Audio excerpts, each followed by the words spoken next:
ओम नमः ओम नमः ओम नमः।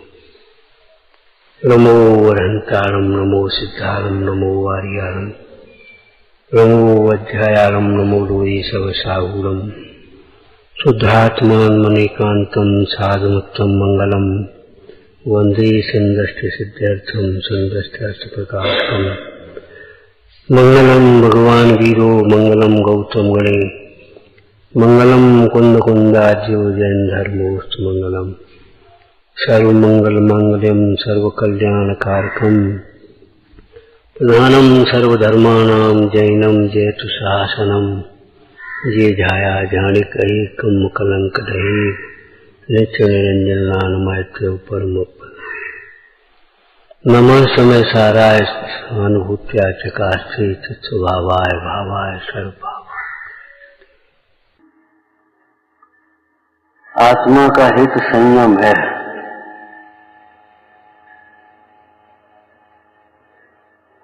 संयम, उत्तम संयम।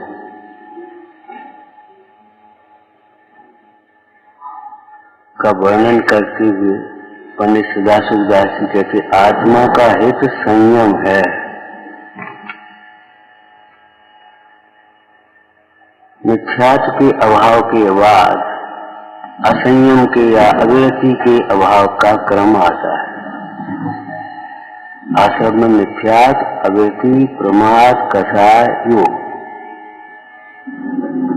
ऐसी संवर में सम्यक अविरति का अभाव से व्रत और फिर प्रमाद के अभाव से अप्रमथ, कषाय के अभाव से स्थिरता और योग के अभाव से निष्कंपन।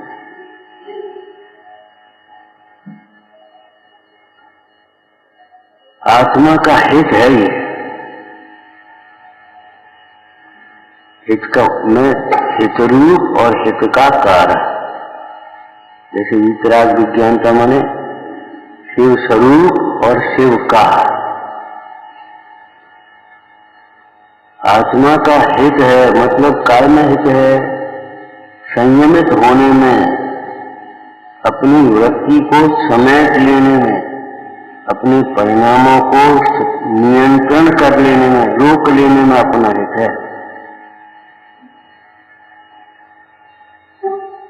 काय से रोक लेने में, काय में रोक लेने में, पापों से रोक लेने में, पापों की ओर जो परिणति जाती है उसे रोक लेने में। कैसे रोक लेने में? तत्व विचार पूर्वक। काय में रोक लेने में, आत्म स्वरूप में रोक लेने। इसलिए संस्कृत पूजा में एक बढ़िया लाइन आई, संयम तत्व परीक्षा जो करता है, तत्व विचार वाले जीव को ही संयम हो है। तत्व विचार से रहित जीव को संयम नहीं होता। संयम देखा देखी धारण कर लेने वाली कोई रूढ़ी की क्रियाएं नहीं है, शरीर की क्रियाएं नहीं है।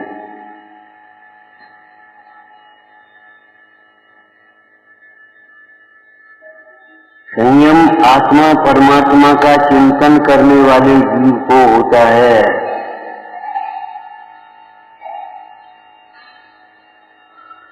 पंडित टोटेमल जी ने जीव के लिए बुद्धि पूर्वक उपाय तत्व विचार ही लिखा।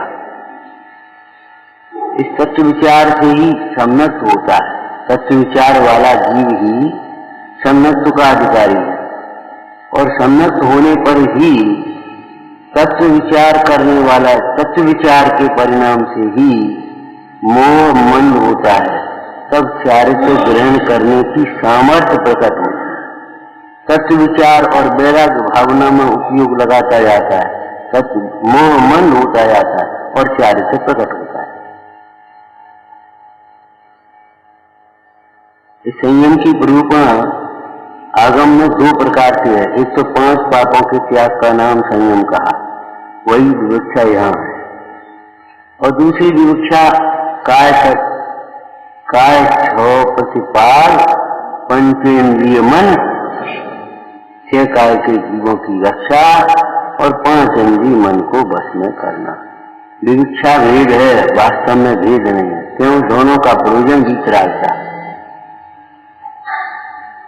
6 काय की प्रतिपालना अर्थात 6 काय के जीवों की हिंसा का त्याग, अहिंसा प्रतिमा आई जाए, और पंचेंद्रिय मन को वश में करना, वो भी अपने एक तरह की भाव हिंसा के त्याग भी कोई है।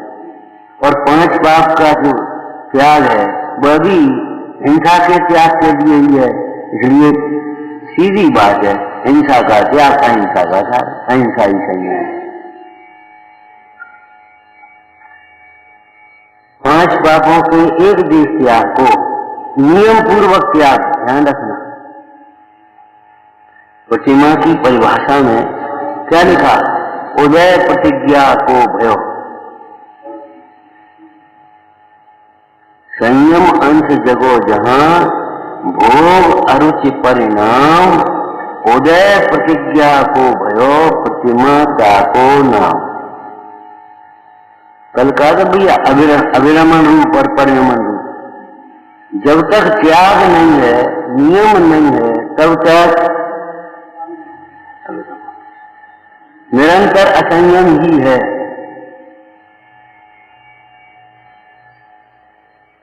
थोड़ा विचार करके बोलो आगम से। देवगति में कितने समय तक भोजन नहीं, कहां प्रवृत्तियां कितनी कम है, लेकिन क्या संयम है? नहीं।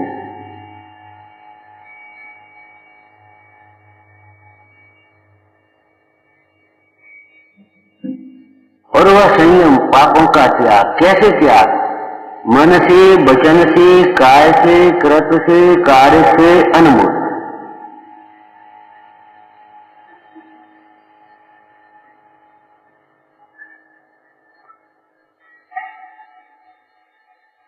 तात्पर्य पाप अनुमोदना करने लायक भी नहीं है, और अनुमोदना बहुत कर रही थी, बहुत अच्छा हो गया, कहीं निकले, बहुत अच्छी गाड़ी है। अब तुम्हें क्या मिल गया अच्छी और बुरी से? उसकी शादी हो गई, बहुत अच्छा रहा, अब बहुत तुम्हें क्या मिल गया? मन वचन काय को अगर देखा जाए तो सबसे अधिक पाप मन से होते हैं। वचन काय की इतनी कहां सामर्थ्य है? और कृतकार्य अनुमोदना में देखो तो अधिक से अधिक पाप ये अनुमोदना में होते हैं। अनुमोदना का क्या अर्थ है? अनुमोदना शब्द का क्या अर्थ है? अरे भाई शास्त्री ये पढ़े लिखे हो भाई, ऐसा तो नहीं वैसे ही बैठे हो। अनुमोदन, अरे ठीक, ऐसे ठीक नहीं, प्रसन्न, बहुत अच्छा,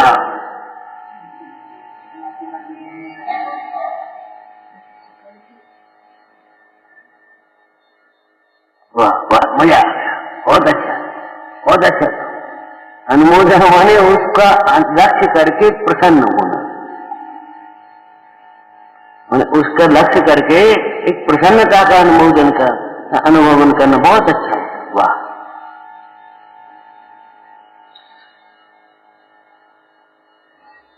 व्याकरण के हिसाब से शास्त्र में चर्चा आई। देखो मन नपुंसक है, मन वैसे देखा जाए तो मन का कोई विषय अलग से नहीं, वह इंद्रियों के विषयों का अनुमोदन करता रहता, प्रसन्न होता रहता, मजा आ गया। अब मन ने क्या किया? क्या स्वाद लिया, आनंद आ गया, क्या बढ़िया खुशबू है। मन ने क्या किया साहब? मन ने तो ग्रहण नहीं किया उसको, लेकिन मन अनुमोदना करता है। पूर्व काल के भोगों को याद कर करके पुराने लोगों को, कुछ शरीर के पुराने, कैसे पुराने? शरीर पुराना हो गया, तृष्णा पुरानी नहीं हुई।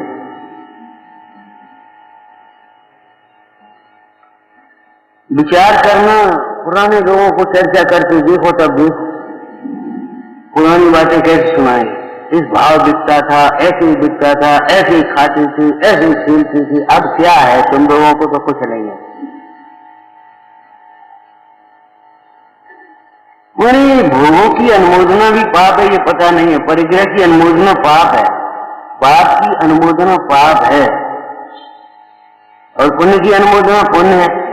तो धर्म की अनुमोदना धर्म होगी? नहीं, धर्म की अनुमोदना भी पुण्य है।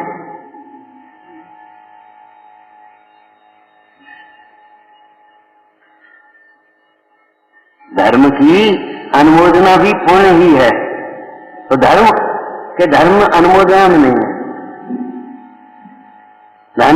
धर्म मन वचन काय कृत कार्य अनुमोदना को देखा जाए तो तीनों पाप।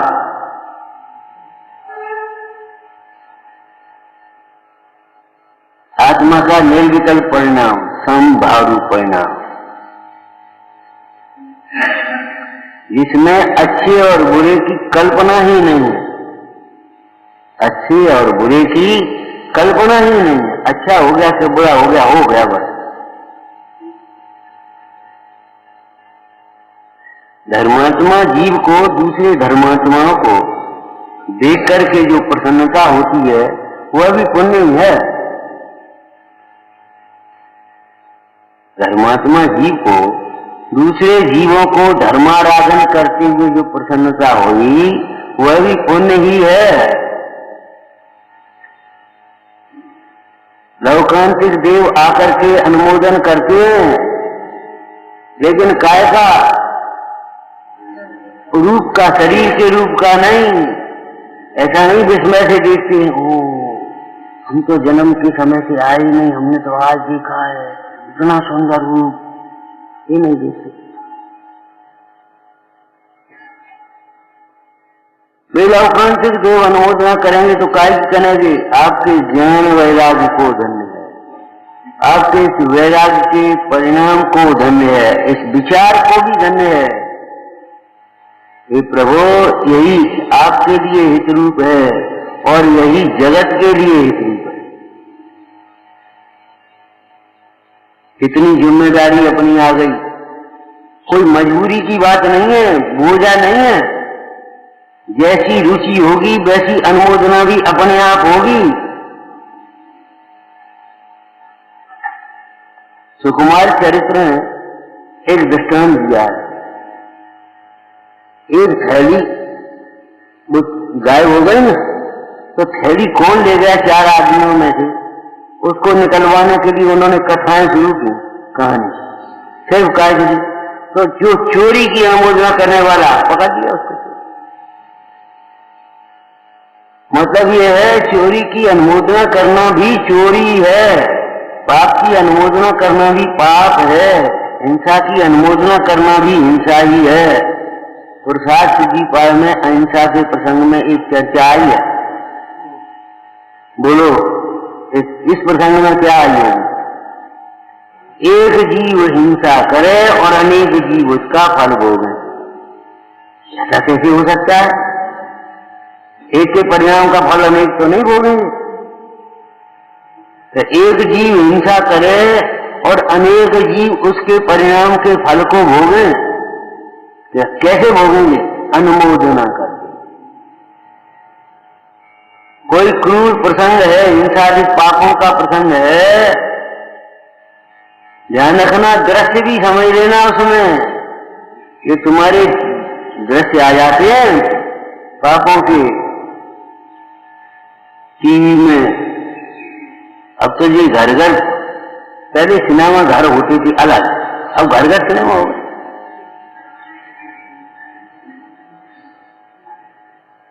अलग से जरूरत ही नहीं है, घर घर हो गई। तो आपने तुरंत वाह बहुत सो, ये पता नहीं हिंसा का बंद मुफ्त में तुरंत लगता है। कुशील की अनुमोदना भी कुशील है, चोरी की अनुमोदना भी चोरी है। प्रत्येक पाप 9 कोटि से होती, इसीलिए तो 108 प्रकार से आलोचना करते व्यवहारिक रूप से चैनन योग में। क्योंकि ये पाप भी ऐसे ही होते हैं, कोई मन से, कोई वचन से, कोई काय से, कोई मन वचन से, कोई मन वचन काय से, कोई कृत से, कोई कार्य से, कोई अनुमोदना से, कोई मन वचन काय अनुमोदना तीनों से। कोई सोच करके रह जाते, कोई बोल करके रह जाते, कोई करने प्रवृत्ति भी हो जाती है। कोई क्रोध के वशीभूत होते हैं, का गुस्सा में आकर कर बैठे, कोई क्रोध की तीव्रता में है, कोई थोड़ी सी मनता में है, कोई मन के कारण हो जाते हैं। मन ध्यान में तो कितना पाप होता है, आप देखो।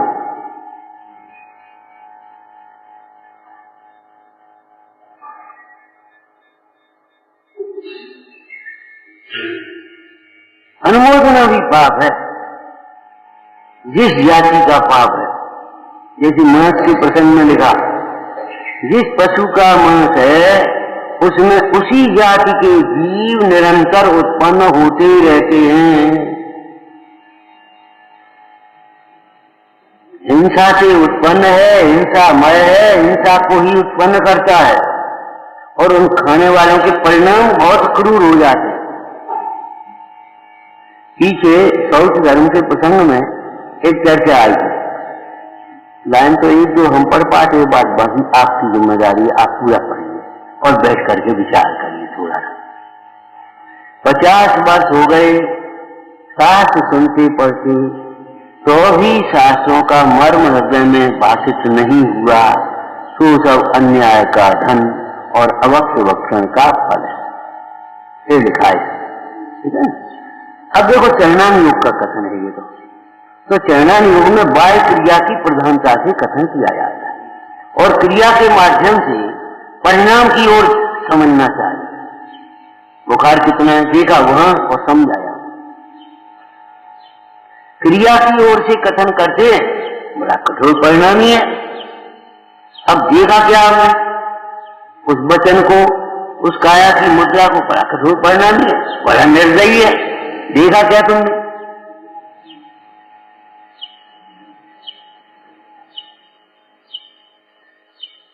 तो ये उस क्रिया के माध्यम से परिणाम की ओर कह रहे हैं। क्यों? अवक्ष वक्षण का फल है, क्या मतलब है? ऐसा परिणाम जिस परिणाम में अनंत जीवों का घात करते हुए बस आनंद आनंद मान रहा है, इस परिणाम का फल है, कैसे समझ में आए?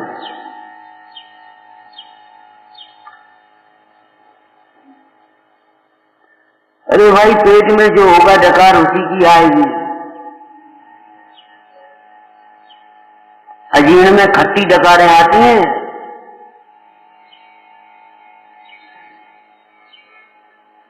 अवक्ष वक्षण है, तेरे परिणामों में कितनी कठोरता है।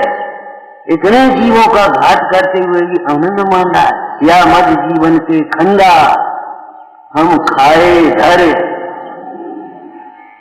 ये तो सामान्य बात हो गई, लेकिन धर आनंदा ये महत्व की बात।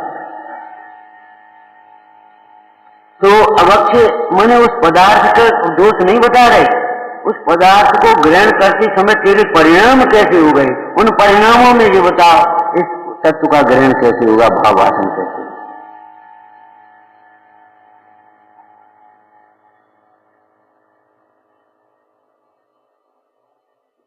वह आत्मार्थी कैसा है जो आत्मा को नहीं जानता। आत्मार्थी आत्मा को जानता हो तब तो आत्मार्थी है।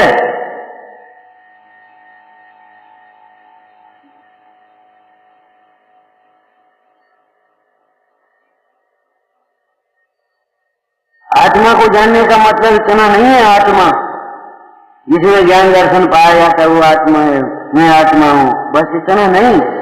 आत्मा को नहीं जानता मतलब, इनको जानते हो, हम जानते एक आदमी है, ये कोई जानना नहीं हुआ। उसकी महिमा को और उसकी विशेषताओं को भी जानना चाहिए, गुण दोषों को। सब तो जानते हो, इनको जानते हो, कुछ नहीं, एक लड़का है, ये कोई बात नहीं रही। जानने में उसके गुण दोषों को भी तो जानना आना चाहिए। आत्मा को जानने का मतलब क्या है? आत्मा अनादि अनंत की विशेषण आना चाहिए। ओ मैं जन्मता मरता नहीं, आत्मा अनंत स्वरूप है, मुझे बाहर में सुख की लिए की जरूरत ही नहीं पर पदार्थ है। पर पदार्थों का लक्ष्य करने वाला जीव तो अपने सुख का घात करता है।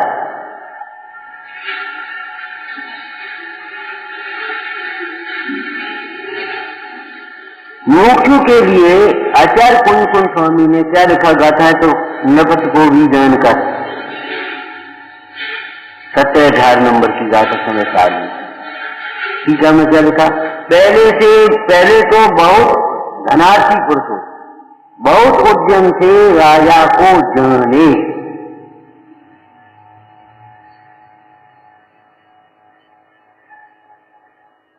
फिर यत्न से अनुसरण करे हमसे, आया ना। तो बहुत ऐसे ही मोक्षार्थी का मतलब क्या हुआ, मोक्ष हुआ क्या मतलब हुआ, पहले से बहुत उद्यम से, आगम के अभ्यास से, गुरुओं के उपदेश से, युक्ति के अवलंबन से निर्णय करे, पश्चात शास्त्र का शब्द बोलना, प्रकट प्रसिद्धि के लिए अपने इंद्रियों की ओर से अपनी बुद्धि को समेटकर मर्यादा में लेकर स्वानुभव से आत्मा को जाने।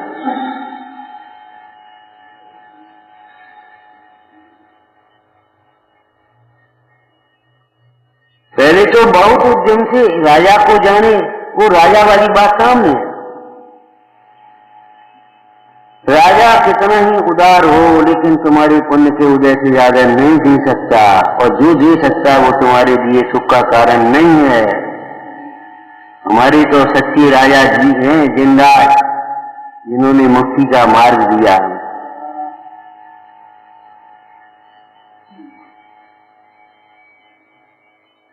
हमारी चिंतामणि तो ये धर्म, क्यों चिंतामणि से जो मिलता है वो हमें चाहिए नहीं, और जो हमें चाहिए वो चिंतामणि देने में समर्थ नहीं, कल्पवृक्ष देने में समर्थ नहीं। इसलिए हमारे चिंतामणि, हमारे कल्पवृक्ष जो कुछ है तुझे ही है।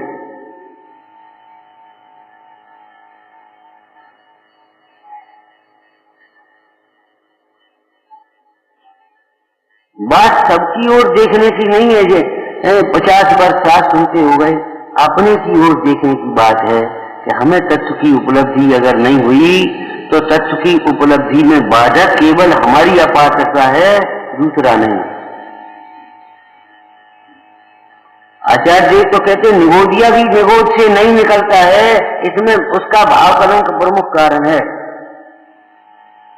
सावे सही कर्म का उदय क्या करें, कर्म का उदय भी है, हम ये नहीं कह रहे नहीं है, लेकिन उसका भाव कलंक, उसकी मूर्छा परिणाम, गहरता,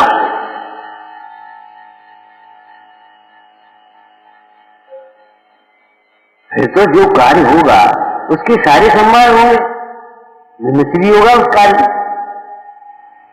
कर्म का उदय भी होगा। हम उदय को मना नहीं कर रहे, और टोटल मर्जी ने यह भी लिख दिया कि उदय में पुरुषार्थ नहीं चलता, लेकिन ये बातें भी काय के लिए हैं, अभी मंदोदय है, अभी कर लो पुरुषार्थ, कदाचित तीव्र उदय होगा, फिर क्या करोगे, जल्दी चलो, फिर अंधेरा हो जाएगा, फिर कैसे चलेंगे। ये थोड़ी है तुम्हारा तीव्र उदय इसलिए हमारा पुरुषार्थ नहीं चलता, ये नहीं कह रहे हैं। ज्वलन में रोग जरा गए तो वो झटक में युद्ध करो, तो बुढ़ापे में और रोग में क्या हित नहीं हो सकता, तो हो सकता है, होने की बात नहीं है। भयंकर कुष्ठ जैसे रोग शरीर में रहते हुए भी आत्मा की आराधना होती है।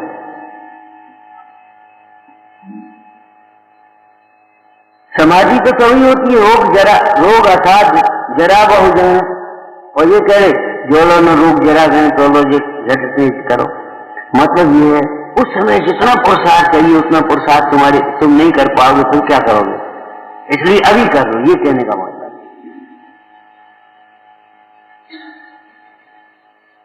बहुत लोग बुढ़ापे के लिए छोड़ देते हैं, देखी आएगी अंत में नहीं, अभी से देखो, अभी से। शत्रु आक्रमण करेगा तब सैनिक क्या करेगा, अगर पहले का अभ्यास नहीं होगा तो। किसी को बड़ा धन मिल जाए वो एक अलग बात है, लेकिन धन का उपाय नहीं है ये कि खोदते फिरो जमीन है।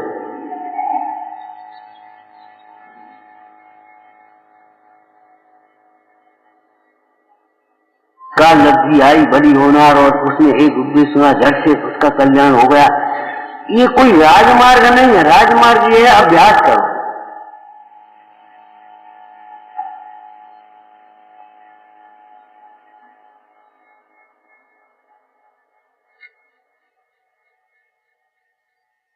विचार करो फैली हुई दृष्टि से, इस दृष्टि से फैली हुई दृष्टि से पास की चीज कैसे दिखाई, ये शास्त्र यहां विराजमान है, ठीक है ना। और हम ऐसे देखें, अब कैसे दिखेगा?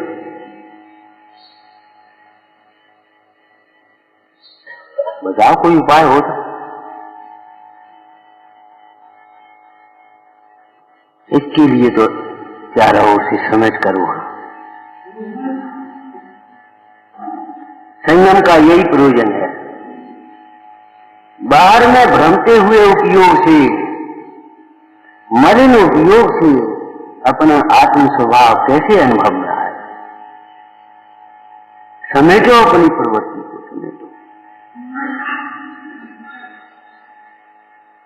समेटने में सुरक्षा है, समेटने में सुरक्षा है भाई। सुरक्षा के लिए दुकान समेटते हैं, दुकान समेटते हो, सामान समेटते हो, तो भैया अपना उपयोग भी समेटना सीखो।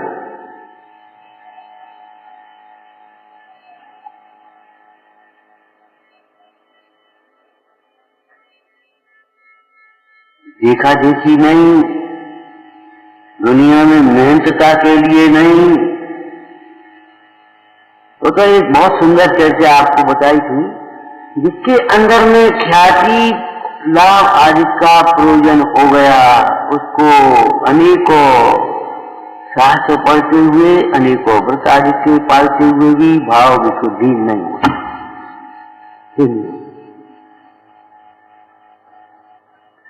इसलिए अन्य किसी प्रयोजन से नहीं, समय तो काय के लिए, अपने लिए। आपकी चादर छोटी है, क्या उपाय है? कोई उपाय नहीं दूसरा।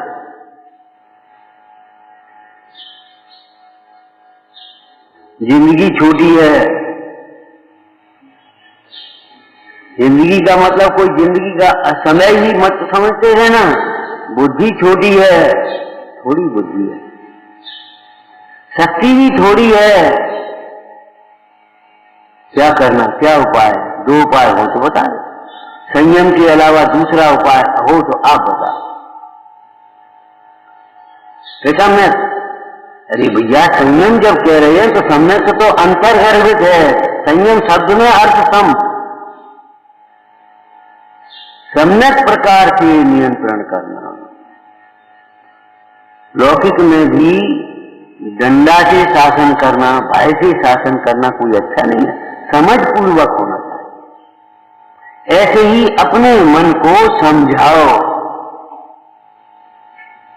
वो आत्मा ने यहां सुख नहीं है, यहां तुम्हारा कुछ नहीं है, ये पद तुम्हारा पद नहीं है, ऐसे समझाया भी है जगह जगह। यही तो समझा है, कार अचो पर पद में तेरो, पद यह क्यों दुख लय।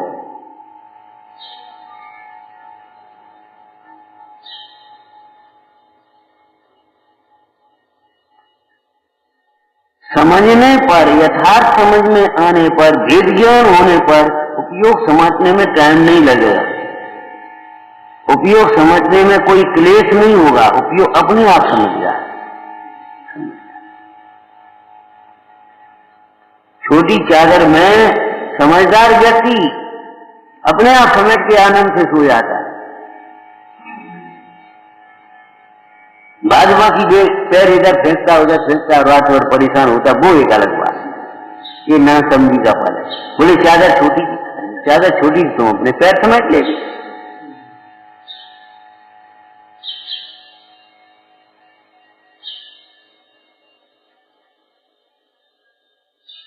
सर्वप्रथम अपने को जान लेना चाहिए, सर्वप्रथम ही उपाधि को जान लेना चाहिए, तत्वों को जान लेना चाहिए। उसकी बाद की पढ़ाई है, बाद की जितनी पढ़ाई हो या ठीक है, नहीं पढ़ाई हो पाए कोई बात नहीं।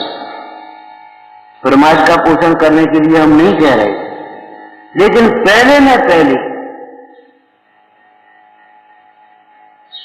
सामाजिक दृष्टि से भी हमने आपसे दो ही बातें कही।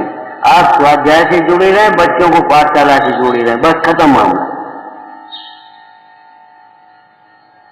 आप स्वाध्याय से जुड़े रहे, भावात्मक रूप से, सक्रिय रूप से, तन मन धन से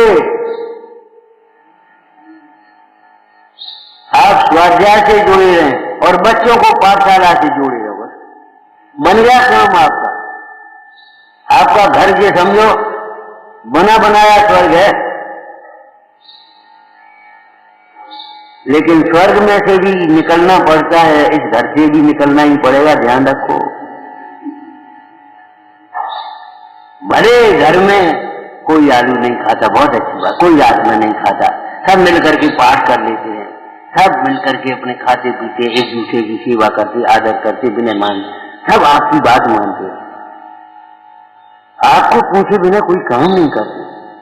आप मना कर दी तो समझ लो बस हो गई मन। सब अपने दान पुण्य करते, उल्लास से करते, एक से एक आगे बढ़ करके करते, लेकिन तो भी ये घर रहने लायक नहीं।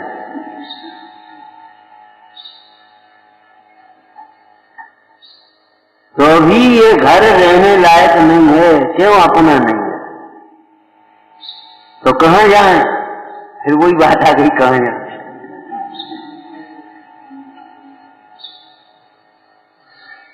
लौकिक दृष्टि से भी आपको बताना पड़ेगा कहां जाओ, इतने तीर्थ हैं, आराम से आप धर्म ध्यान करिए, रहो आराम से, साधर्मियों के समागम में रहो, इन तीर्थों की धर्मायतनों की सेवा भी करो और यहां रह करके धर्म लाभ भी लो। ये मत कहो क्या करें, अकेले क्या करेंगे। अरे अकेले तुम होगे तो अकेले के सारे तो इकट्ठा हो जाएगा परिकर, कहां जाए? काम तो कुछ है नहीं, लेकिन अब जाए कहां? तुम्हें जाने लायक कोई जगह ही नहीं दिखाई दे रही।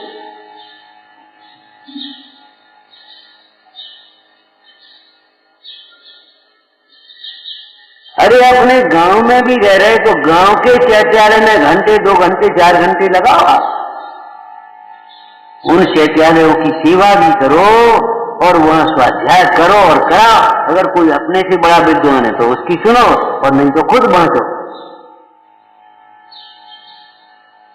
अगर पढ़ाने लायक हो तो आप पढ़ाओ और नहीं पढ़ाने लायक हो तो पढ़ाने वालों को निराकुल कर दो, व्यवस्था बनाओ।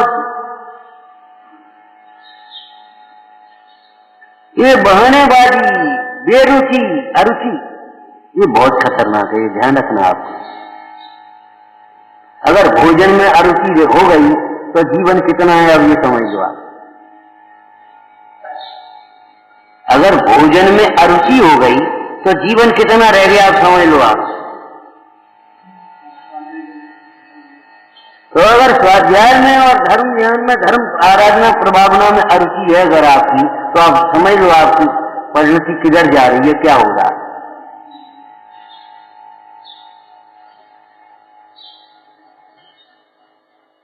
देखेंगे, सोचेंगे, ये झगड़े, ये बातें अच्छी नहीं।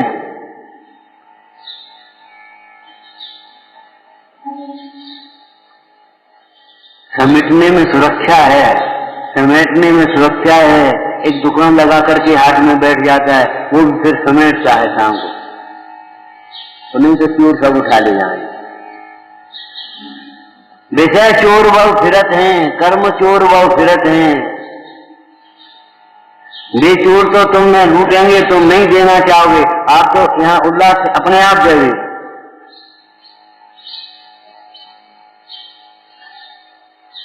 तो भी रहने लायक नहीं है, हम कह रहे हमारी सब मान है तो भी कोई मतलब नहीं है। अपना तो 2 घंटे अपना स्वाध्याय चलता है, 2 घंटे ये होता है, अपने आराम से सब व्यवस्था बढ़िया है, अपनी सेटिंग है। हम आपसे कितनी बार कहते हैं, देखो अनुकूल व्यवस्थाएं बना करके रूढ़ी की क्रिया कर लेना अलग बात है, और अनुकूल और प्रतिकूल में समता रखना अलग बात है। मोक्ष मार्ग की साधना समता की साधना है। सब में समता रमता निज में करत आपनो काया। कैसे मुंडाय? सब में समता रमता निज में करत आपनो काया। वीतराग मुंडाया मोको दर्श बताए।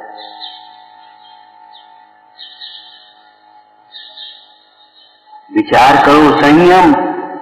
एक जैसे कोई लड्डू एकदम उस खाने वाले जिसको रुचि है ना उस खाने की, वो बालक उछल पड़ता, कहाँ है, कैसे है, कब बनी है, जरा देख। लड्डू एक शब्द में उसका पूरा दिमाग घूम जाता है।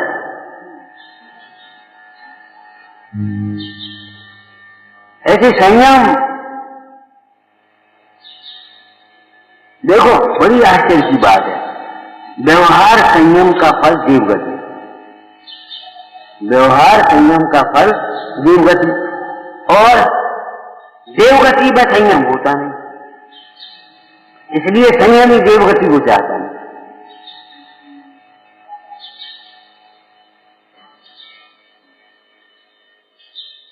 यहां तो लिखा प्रियंत गति में भी क्वचित कदाचित किसी को हो जाए तो हो जाए दे संयम। बाद बाकी मुख्य रूप से जो सकल संयम है वह तो मनुष्य गति में ही संभव है। अब समझ लेना चाहिए, इसको संयम के भाव भी नहीं होते, अनुमोदना भी नहीं होती,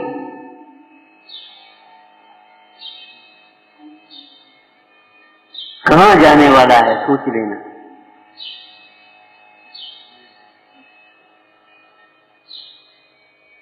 आपको प्यास लगे, कहां जाओगे? लौकिक बात पूछे, प्यास लगे कहां जाओगे? पूरा प्यासे के पास जाता है, क्या प्यासा कुएं के पास जाते? सोचो, प्यास लगेगी पानी के पास जाओगे, भूख लगेगी भोजन के पास जाओगे, रोग होगा औषधि होगी तो वैद्य के पास जाओगे। तो ऐसे सुखी होना है तो कहाँ आना? स्वयं के पास, स्वयं के पास, और जो स्वयं से दूर करे उसके पास जाने की जरूरत नहीं है भाई। ये बड़ी विडंबना है, बड़ी मोह की तीव्रता है, गहरता है। जो अपने को भुलाने में निमित्त हैं उन्हें अपना मानते, जो अपने को भुलाते हैं। एक आप 24 घंटे क्या 1 महीने की रिपोर्ट निकालो अपने घर की, 1 महीने की हम पूछ रहे, 24 घंटे की नहीं। कितनी बार आपको आपका नाम लेकर के पुकारा गया? कितनी बार आपको जगाया गया? और कितनी बार बुलाया गया? बुलाने का मतलब होता है दूसरी बातों में लगा लेते, वो मूल बात भूल जाओ।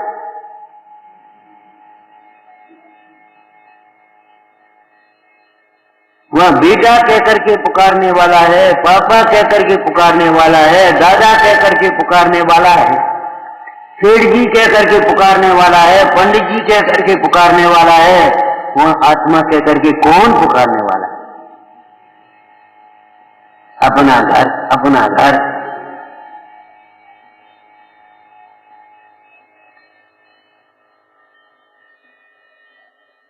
विचार करो,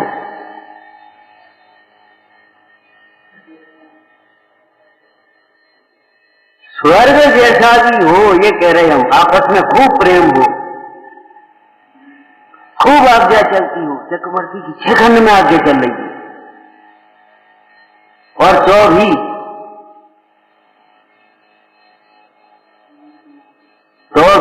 रहे नहीं। रोका उनको, रुको, तकलीफ क्या है आपको ये बता। आपको तकलीफ क्या है? खाने की, पीने की, पहनने की, ओढ़ने की बात कौन नहीं मानता? क्या है? क्या कौन क्या कह रहा है? तकलीफ क्या है ये बताओ। तकलीफ ये है, ये ध्रुव नहीं है, ये अपना नहीं है, और ध्रुव और अपना हो भी नहीं सकता। शुद्धात्मा ही सम्यक एकांत, सम्यक एकांत पूर्वक अनेकांत है। शुद्धात्मा ही ध्रुवत्व के कारण उपलब्धिमान है।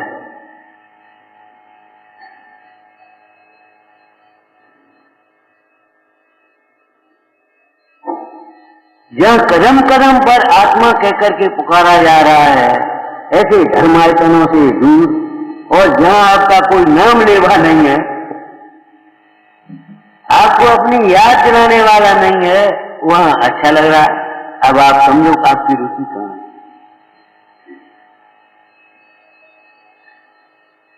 यहाँ 10 दिन हो जाए, 15 दिन हो जाए, बहुत दिन हो गए, और वहां 10 साल हो गए, 50 साल हो गए, तो बहुत लगता ही नहीं, बहुत दिन हो गए। अब वो तो साहब अपना है, तुमने माने तो दिया है, अपना है तो नहीं है ना। अपना होता तो अपने से अलग कैसे होता, वहां से कैसे निकलता।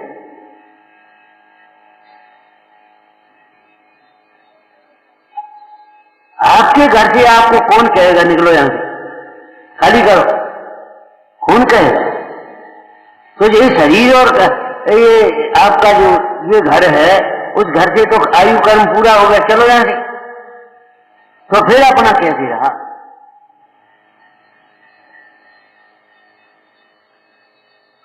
किराए के मकान में रहने वाले को गरीब मानते हैं, अपना घर भी नहीं है इसके पास, गरीब आदमी किराए के मकान में रह रहा है, किराए की दुकान में कर रहा है, अपना घर नहीं। और अपने घर में कुछ लगता है अपना घर, अरे रे किराए के घर हैं, जिसको किराए का मानदा वो भी किराए के हैं, और जिसको अपना मानदा वे भी किराए के। अपना घर देख, अपना घर को समझ।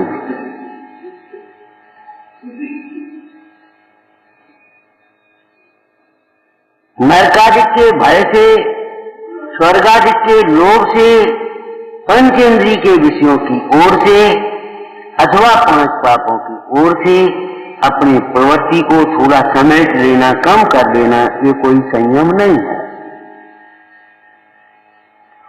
ठीक है, हम उसे लोक व्यवहार में भले संयम कह दें, लेकिन हम इसे उत्तम संयम कदापि नहीं कहते। भेद ज्ञान पूर्वक, सच्ची समझ पूर्वक, क्या सच्ची समझ बोलो, पाप दुख में हुआ, या मुद्रा पाया वध दर्शनम, और स्पष्ट कर दिया उमा स्वामी महाराज ने, और स्पष्ट किया, क्या किया, अरे वर्तमान में ही दुख है और आगामी दुख के कारण, यह और आगामी। जैसे भक्ति के प्रसंग में टोटरमल जी ने क्या लिखा, अरंतादि की भक्ति के परिणाम वर्तमान में कषायों की घटाने के कारण है, और आगामी समस्त कषायों के मिटाने के।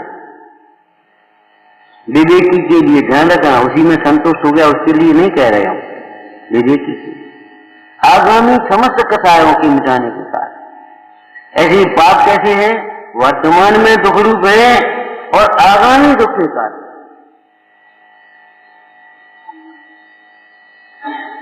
वो सुकुमार चरित्र की, नागश्री कन्या के व्रत लेने की और मुंडाई के द्वारा कहे जाने की, क्या तेरा पिता इन व्रतों को छुड़ाएगा तो छोड़ना नहीं, यहाँ आकर के वापस कर जाना। कैसी एक शैली से कथा लिखी है। माने क्या लिखा उन कथाओं में, कथाओं से मतलब नहीं है, कथा सद्दानंद सम्यक दर्शन नहीं होता, ध्यान रखना। कथाएं तो लोक के अनुसार लिख जाती हैं, लेकिन क्या लिखा उनमें, हिंसा, अहिंसा व्रत है पहला। तो पहले चले वो हिंसक को सूली, भाई इसको सूली क्यों लगा रहे, कि 2 जुआरी थे और जुआ करते करते हार गए, उसने कहा हमारा पैसा ला, उन्होंने कहा हम अभी नहीं दे रहे, और गुस्सा आ गई, उसने उसको मार दिया, तो उसको पकड़ लिया तो सूली लगी। पिताजी जिस पाप के फल से, हिंसा से सूली लगती है, यही है। ऐसा पाप तो गुंडाज ने छुड़ाया, कुछ गलत काम तो किया नहीं। अच्छा तो एक रहने, एक रहने।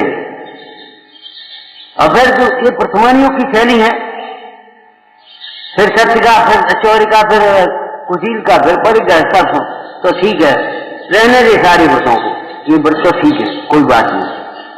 लेकिन हम ये कहना चलेंगे, हम कहेंगे तुमने हमारी पुत्री को व्रत क्यों दिए, जरा कह तो है। अरे हमसे पूछना था पहले, व्रत देने से पहले।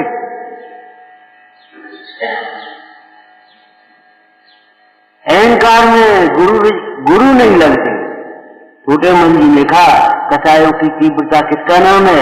गुरुजनों तक को नहीं गिनता।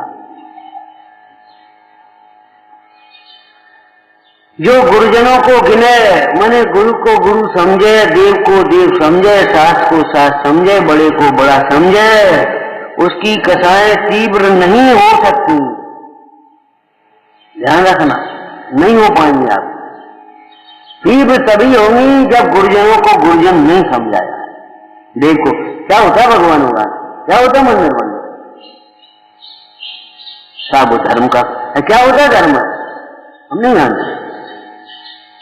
कथाएं तीव्र यहां होती है जहां देव को देव समझा जाएगा, गुरु को गुरु समझा जाएगा, धर्म को धर्म समझा जाएगा, बड़े को बड़ा समझा जाएगा, छोटे को छोटा समझाया जाएगा, तो कथाएं तीव्र नहीं हो सकती। सवेरे चर्चा करे जाओ भैया, देखो जहां भेद ज्ञान हुआ, तत्व ज्ञान हुआ, तो फिर अनंतानुबंधी तो हो नहीं सकती। और शेष जब अनंतानुबंधी नहीं है तो शेष कथाएं भी कितनी हो गई? प्रथम की परिभाषा आपको आती होगी, संवेद प्रथम अनुकंपा आश्रित प्रथम। अरे अनंतानुबंधी कथाएं के अभाव पूर्वक शेष कथाओं की मंदता।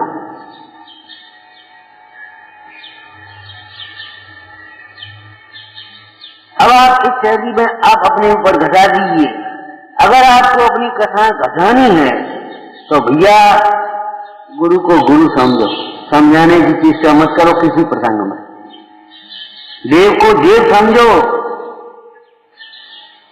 वे तो वीतराग है। अरे वीतराग होते हुए भी प्रभुत्व है उनका, उनकी विराधना से अनंत तो होता है।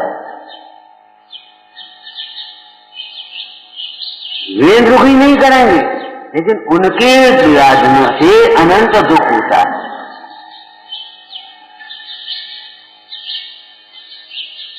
संयम में सम्यक तो मूल है अंतर्गत, सम्यक पूर्वक, सम्यक दर्शन पूर्वक, सम्यक ज्ञान पूर्वक संयम धारण करने योग्य। ये बात तो ठीक है, लेकिन कैसे, कब? सम्यक ज्ञानी हो। बिना सम्यक ज्ञान के क्या करोगे? बिना समझे क्या करोगे आप? जिन्हें अपनी कथाएं घटानी हैं, कथाएं दुख लगती हैं, पाप दुख रूप लगते हैं, उन्हें गुरु को गुरु समझो, देव को देव समझो, शास्त्र को शास्त्र समझो, धर्म को धर्म समझो, धर्मायतनों को धर्मायतन समझो। क्या मतलब? इनको क्या समझो? ये तो हम उसी भाषा में बोल गए, देव को देव समझो, गुरु को गुरु, शास्त्र को शास्त्र, धर्म को धर्म, धर्मायतनों को धर्मायतन, साधर्मी को साधर्मी। क्या मतलब? इनको धर्म के निमित्त समझो, न धर्मो धार्मिक कई बिना। समंतबद्ध स्वामी इसी ग्रंथ में कह रहे हैं, जो अभिमान के, चाहे वो धन का अभिमान हो, चाहे रूप का अभिमान हो, चाहे जाति कुल का अभिमान हो, चाहे ज्ञान का अभिमान हो, चाहे क्रियाओं का अभिमान हो, तब का अभिमान, चाहे अधिकार का हो, चाहे बल का हो गए कि नहीं हो गए भैया?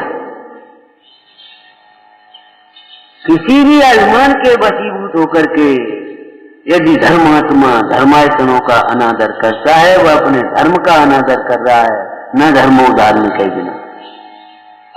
समझते थे एक चारा देंगे ठीक हो जाएगा, बल का अभिमान। हम ऊंचे हैं, जे नीचा है, कहेगा जाति कुल का अभिमान, कल का लड़का। अरे बड़ा क्या मान कर रहे, मान करण को कौन ठिकाना?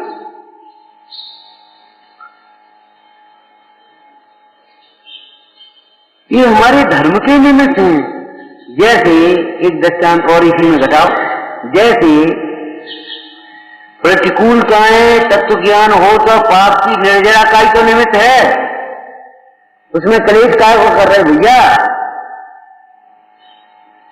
किसी ने आपके ऊपर उपसर्ग किया, प्रतिकूलताएं कोई आपकी आई, अगर आपकी समता भाव नहीं छूटे, तत्व ज्ञान नहीं छूटे, विपरीत विचार ना आए, कसाय न हो तो आपको तो लाभ है उसमें।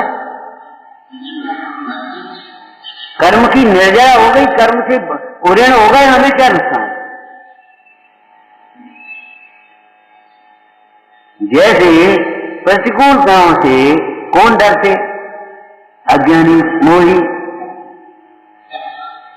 अगर प्रतिकूलताओं में संकलेश न हो तो बताओ प्रतिकूलताओं से क्या नुकसान।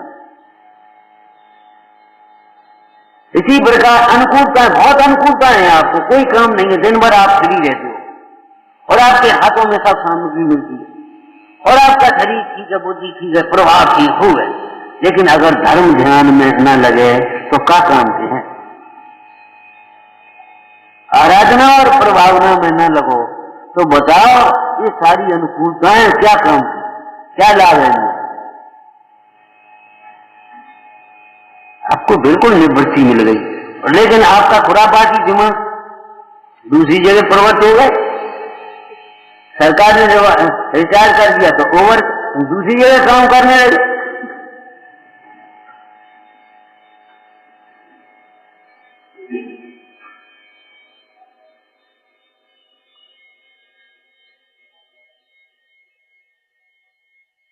अनेक प्रकार की अनुकूलताएं हैं, लेकिन अगर रुचि नहीं है, धर्म ध्यान में नहीं लगा रहे तो उस अनुकूलताओं से क्या लाभ होगा बताओ।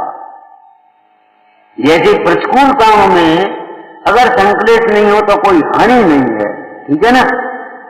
इसी प्रकार अगर अनुकूलताओं में आप वेद ज्ञान न रखें, सावधान न रहें, धर्म ध्यान में उपयोग न लगाएं तो क्या काम है। संकलन किया आपने, पूरी मनुष्य पर्याय की कीमत फूटे बादाम जितनी नहीं। एक एक घड़ी की कीमत तो कॉस्ट ऑफ मनी जैसी है, लेकिन अगर धर्म ध्यान न करें तो सारी जीवन की कीमत में क्या है, फूटे बादाम जितनी, उसमें क्या दाम रही।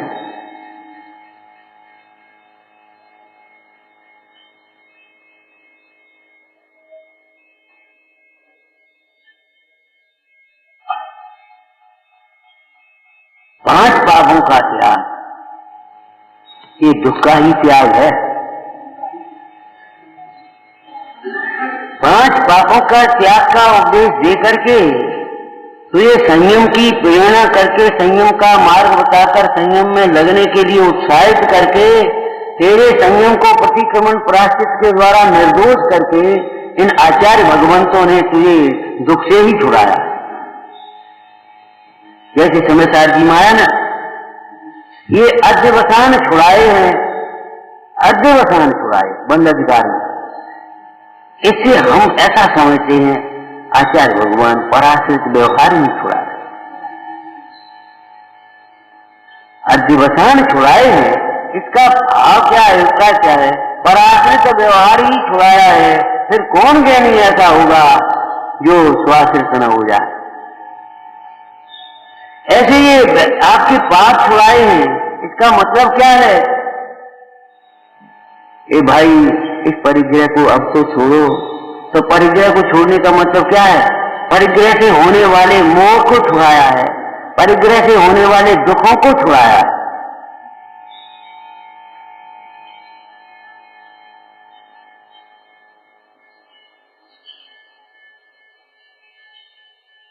इसीलिए दुखों से छूटने के अभिलाषी भव्य जीव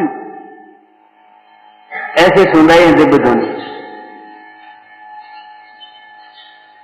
जिन भोगों में, जिन परिग्रह में, जिन संयोगों में जगत के जीव सुख मान करके मगन हो रहे हैं और श्री गुरु उन्हीं को छुड़ा रहे हैं और ऐसे सुन रहे हैं।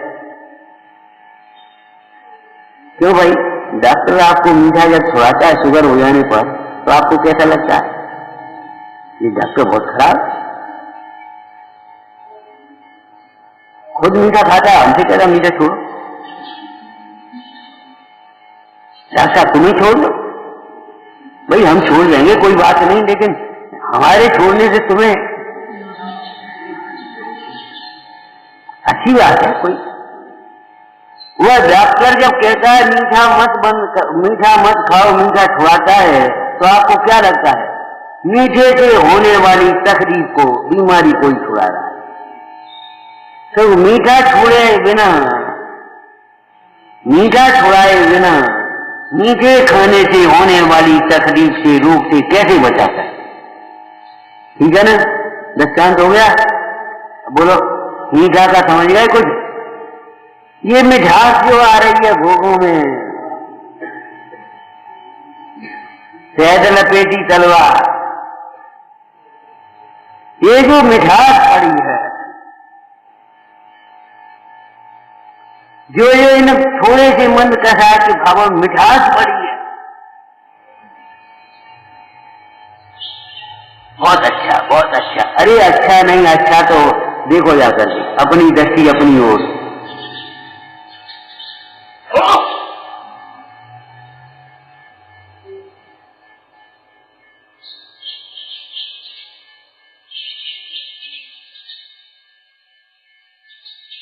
विचार करना, ये मिठास छुड़ाते हैं तुझे, रुचि छुड़ाते हैं, इनमें सुख नहीं है, ये तेरे नहीं है, ये तेरे होंगे भी नहीं, इनमें सुख मिलेगा भी नहीं। कोई दिन भर पानी बिलोगे तो शाम तक तो घी मिल ही जाएगा, आखिर थोड़ी दया आ जाएगी उसको भी। बेचारा सवेरे से लगा, चल और थोड़ा सा दे दो। अरे वो दही बिलोने वाले को एक घंटे में उसको मक्खन मिल गया, 15 मिनट में मिल गया है, तो अब पानी बिलोने वाले को 24 घंटे में तो मिल ही जाएगा। इतनी भी दया नहीं। कर्म के कान नहीं है, कर्म की दया नहीं है, ध्यान रखना।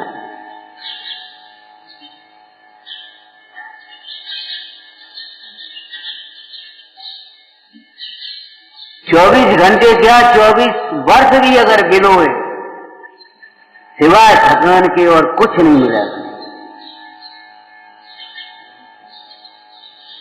पानी भी पीने लायक नहीं रहेगा, वो पानी जो पिया जा सकता है वो पानी भी पीने लायक नहीं रहेगा। बिलोते जा, बिलोते जा, बिलोते जा।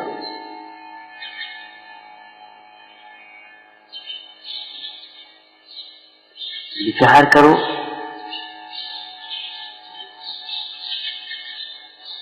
अनंत भाव में भी, अनंत काल में भी इनमें सुख नहीं मिलेगा। इस प्रवृत्ति में पर को देखने, पर की ओर देखने वाले को अनंत काल में सुख नहीं मिलेगा। यहां नहीं मिलेगा, कहीं नहीं मिलेगा। जाओ, कहां जाओ, नहीं मिलेगा। इसलिए भाई ये वृत्ति को छोड़ो, समेटो अपनी वृत्ति को, समझो हमें तो संयम धारण करना है। अच्छी भावना है तुम्हारी, लेकिन संयम धारण करना है तो पहले हमारी राय मानो भैया, संयम समझो। संयम धारण करना ये तो बहुत अच्छी बात है, लेकिन संयम धारण करने से पहले संयम को समझ लो।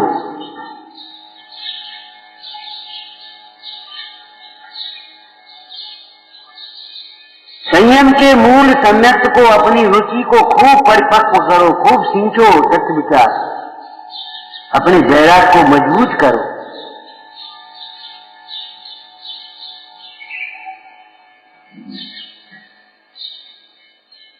धन्य भाग्य भली होनहार है। मनुष्यों में देव जैसी जिसके परिणाम होते हैं, मनुष्यों में जो देवता जैसा है उसको ये संयम धारण करने का भाव होता है। ऐसा हम अनुमोदना करते हैं, लेकिन ध्यान रखना, तुम्हें संयम धारण करना है तो पहले संयम को समझो। पापों के त्याग रूप है, तो पापों के त्याग रूप संयम माने पापों के अभाव रूप संयम होगा क्या? अभाव रूप होगा। पापों के त्याग रूप है, पापों से निवृत्ति रूप है, तो कहां प्रवृत्ति रूप है, काय के ग्रहण रूप है? ये उस परिणाम का, उस आत्मा के, उस ज्ञानमय परिणाम का, आत्मा के उस ज्ञानमय, समतामय, आनंदमय परिणाम का नाम संयम है। इस संयम में पाप से अहिंसा का परिणाम उत्पन्न नहीं होता, झूठ का परिणाम विकल्प उत्पन्न नहीं होता, चोरी का विकल्प उत्पन्न नहीं होता। आपका भरा पूरा घर भंडार का सामान, आपको ये आता है पड़ोसी घर में से एक हम वो उठा लाएं, एक लकड़ी आएगा कर नहीं आएगा। वही अपने ही भंडार है तुम्हारा। तो ऐसे जो आत्मा में संतुष्ट हुआ, उसको परकों में से कुछ मिल जाए, कुछ ग्रहण कर लूं, कुछ ले लूं, उठा लूं, इसको देखूं, इसको भोगूं, इसको मारूं, इसको ये विकल्प उत्पन्न नहीं होते। समझ गए? संयम आत्मा के उस ज्ञान आनंदमय परिणाम का नाम है। इस ज्ञान आनंद के रूप परिणाम में ये पाप के विकल्प ही उत्पन्न नहीं होते, आते ही नहीं। पहले आते थे इसलिए त्याग शब्द का प्रयोग है, लेकिन भाजपा की यहाँ तो कोई बात ही नहीं। ये समझ लो, अगर परमार्थ भाषा बोले तो ग्रहण त्याग का विकल्प ही नहीं है।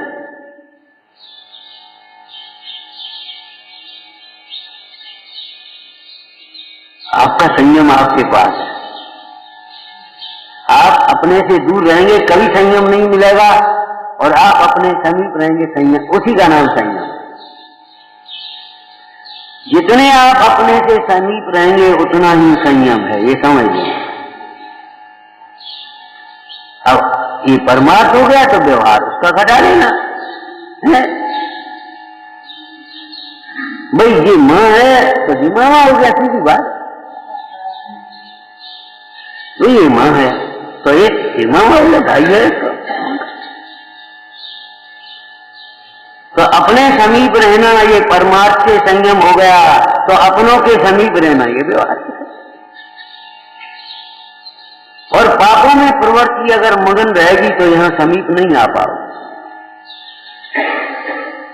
पाकर के कुछ बाय वस्तुएं पास नहीं तेरे आया। आप सोचो कभी आपको पूजा में स्वाध्याय में देर हो जाती है, किस कारण से देर होती? कहां उलझते? कहीं उलझते हुए पापों में।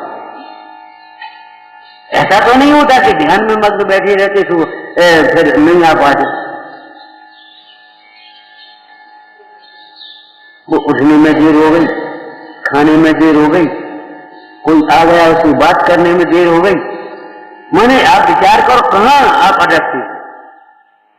आपको यहां आने में कौन रोक रहा है?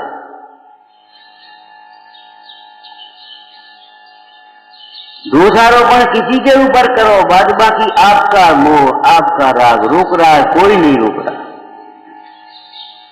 सीता को लव कुछ नहीं रोक सके, राम नहीं रोक सके, पद्मानी पद नहीं रोक सका, बैराग हुआ। राम कह रहे घर चलो, और उसने सिखा केस रोज करके और जंगल की ओर गया। कौन रोक पाया? कि बड़ी जिद्दियत किसी की नहीं मानी।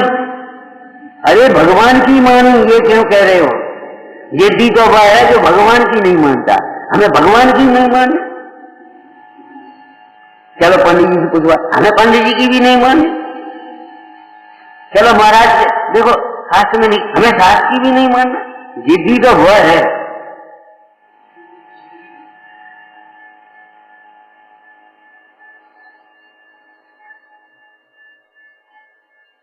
अपने आप आनंद रूप है ना, अपने आप में मगन रहना वो परमार्थ संयम है। और अपनों में मगन रहना, दूर मत जाओ, दूर मत जाओ, ये व्यवहार है।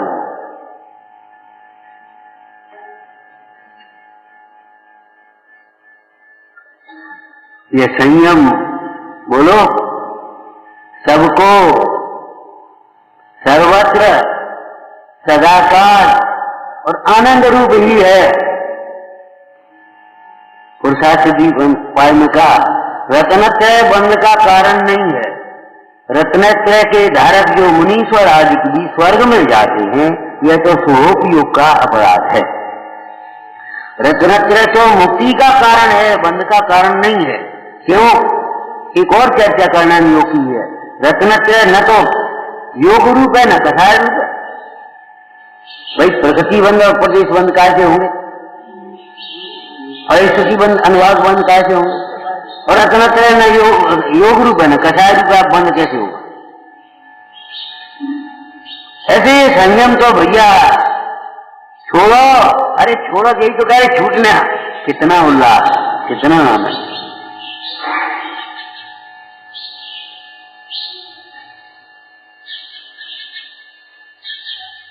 सम्यक दृष्टि, निरंतर संयम की भावना। मोह कब है साधना है, कब मैं साध स्वरूप बनूंगा। जितने कवि हैं गृहस्थ अवस्था में, उनके एक न एक भजन देखो, इस तरह की भावनाएं देखो। मोह कब है साधना है, कब मैं साध स्वरूप करूंगा, मेरे कब हुए बादल की सुघड़ी। ऐसे साध सुगुण कब मिले हैं। धन धन जैनी साध जगत के तत्व ज्ञान विलासी।